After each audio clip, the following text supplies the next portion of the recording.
Hello, I'm Thomas Porteous and you're watching Deep Dive on NewsX World.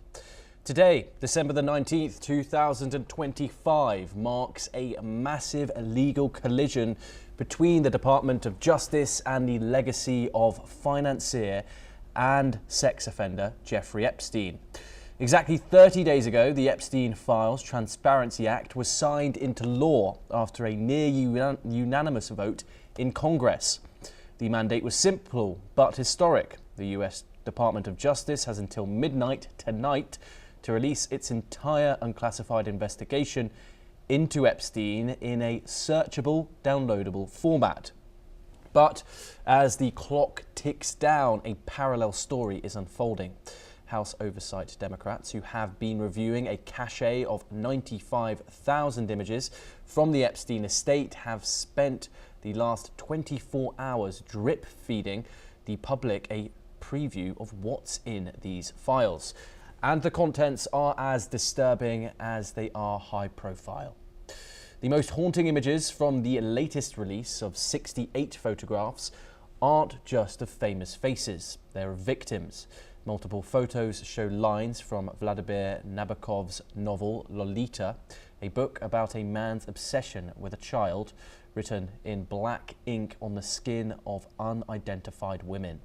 We see the famous opening lines, which read, "The tip of the tongue taking a trip of 3 steps down the palate," scrawled across a woman's chest. And other quotes are written on a woman's foot, her spine, and her neck.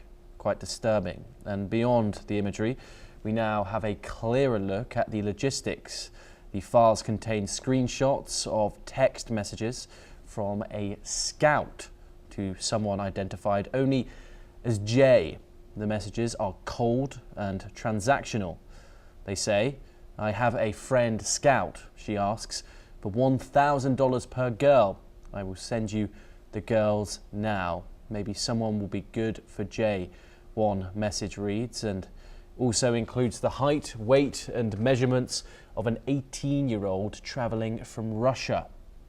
This coincides with a series of redacted passports found in the trove from countries like Ukraine, South Africa and the Czech Republic, painting a picture of a truly global recruitment operation that Epstein was running.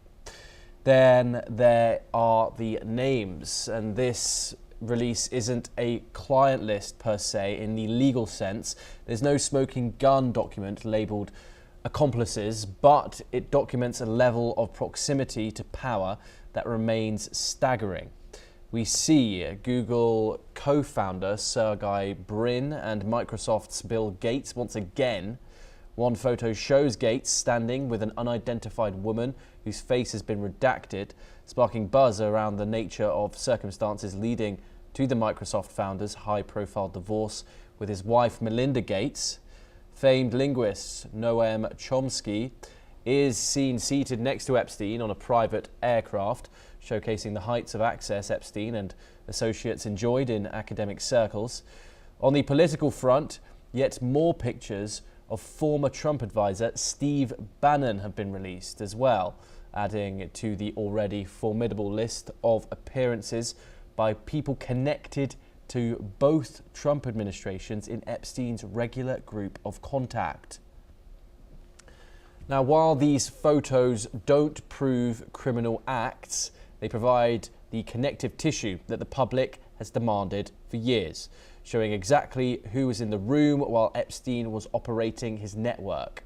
So why are we seeing this now? The Epstein Files Transparency Act was a rare moment of bipartisan fury, led by Ro Khanna and Tom Massie. It forced the Justice Department's hand.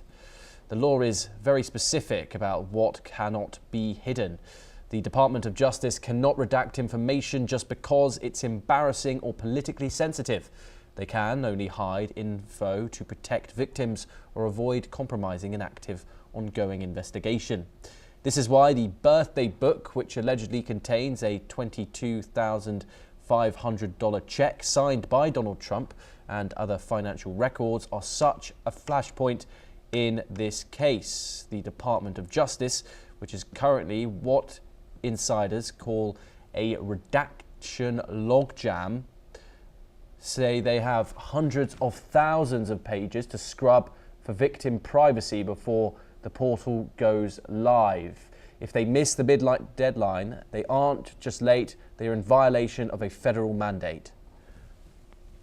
Now, at the time of recording, these files have not been released, but pressure is now at breaking point. Within 15 days of the release, the Attorney General must submit a full accounting of all redactions made in the files, adhering to strict conditions as to what can be redacted and what cannot. The Epstein era of secrets is ending, but the era of accountability may just be beginning. We're now joined by Andrew Latham. He is an international affairs expert and he joins us live from Minneapolis. Thank you very much for joining us, Andrew. It's always a pleasure to talk to you. Andrew, some people are calling this Epstein Eve, and the deadline is now ticking down. What can we expect in terms of a response should the Justice Department fail to provide all the documents from Jeffrey Epstein's trial and, of course, from his death? Well, there'll be a number of responses, one of which will be kind of public relations, the usual grandstanding on the part of the usual players, calling for speedy release, etc., and reacting of even more files, and reacting to those that do get, those redacted files that do get released. Then there'll also likely be, if certain parties, both within and beyond government, are not satisfied with what's released by midnight tonight, there'll be lawsuits. Attempting to compel the DOJ to release more. And those lawsuits may be filed by members of Congress, but they may also be filed by ordinary citizens or interest groups beyond government under the Freedom of Information Act, or perhaps under the act itself, the Epstein Act itself. So there's going to be, no matter what happens at midnight tonight, at the end of Epstein Eve, as it were, there are going to be a number of political and legal reactions from across the political spectrum. Indeed, and what has been the impact of the drip feeding releases of these photos and evidence by the Oversight Committee Democrats over the past month? Two impacts, one of which is to keep this a live issue, to keep it front and center in the American political consciousness, and I think they've succeeded at that. But it's also been about framing this news in a particular way. It is not the case that simply because one is featured in one of these photographs that one is guilty of anything.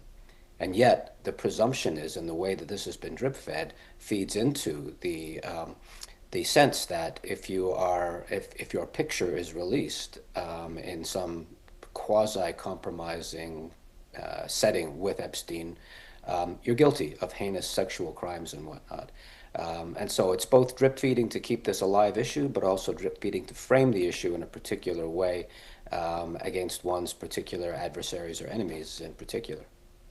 And can we also expect secondary legal action as a result of the files that will be released later today? Oh yes, there will be all sorts of legal action. If any victims' identities are even hinted at, that's likely to result in legal action to get those files redacted again. There'll be anti-defamation suits, to be sure. If a picture of some prominent figure or less prominent figure is released in a way that suggests that they're guilty of something when nothing has been proven, that's defamation. That's going to generate lawsuits. There are going to be compliance lawsuits if members of Congress and others feel that DOJ has not met its obligations under the Epstein Act. They can take them to court to force compliance. And so, yes, we're going to see a flurry, I think, of lawsuits. Oh, there's also the Maxwell case. She's always trying to get off the hook and finding ways to connect this to that. And so, yes, we're likely to see a flurry of legal proceedings initiated once Epstein Eve has passed. Of course, we've seen Donald Trump in these files, in some of the images that have been released, along with other in the media in general that have been pulled.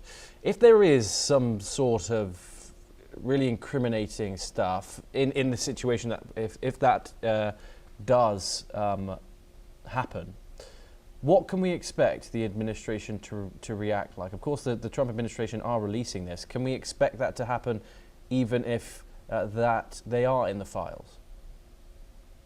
Well, caught between a bit of a rock and a hard place there. Legal obligations are at play here.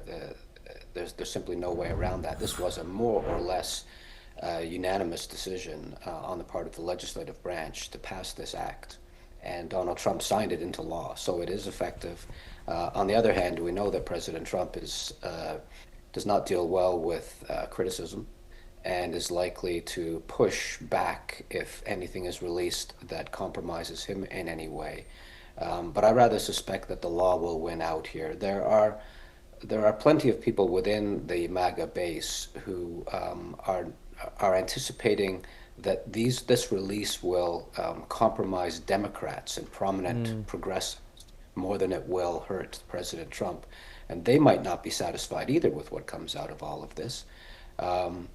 So there's going to be a lot of cross currents here, but I rather think that we will get, over time, maybe a slower rollout will be agreed as a compromise. We're going to get more information rather than less.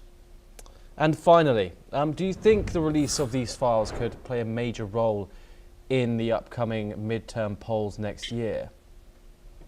Yeah, I don't think anybody's going to vote on the basis of the Epstein issue, but it is part of a broader set of issues, which is disgruntlement across the board with Republicans and President Trump in particular, including disgruntlement amongst elements of the MAGA base.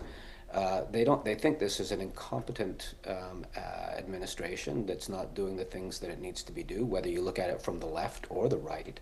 And this is likely to feed into that. There's something rotten in the state of Denmark, to quote Shakespeare, and it's just not working. And that's likely. Look, those who really hate Trump are going to vote one way, and those who really love Trump are going to vote the other way. But there's a huge middle ground of people who are persuadable in increments. If enough negative news builds up over an election cycle, they might change their vote from Republican to Democrat in ways that could tip the balance of power in the legislative branch.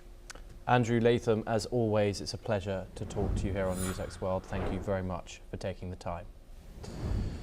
Well, that's all that we have time for today on Deep Dive. Keep watching NewsX World for all the updates coming at you tomorrow when those Epstein files finally drop. But with that, it's a wrap on this episode. Thank you very much for joining us.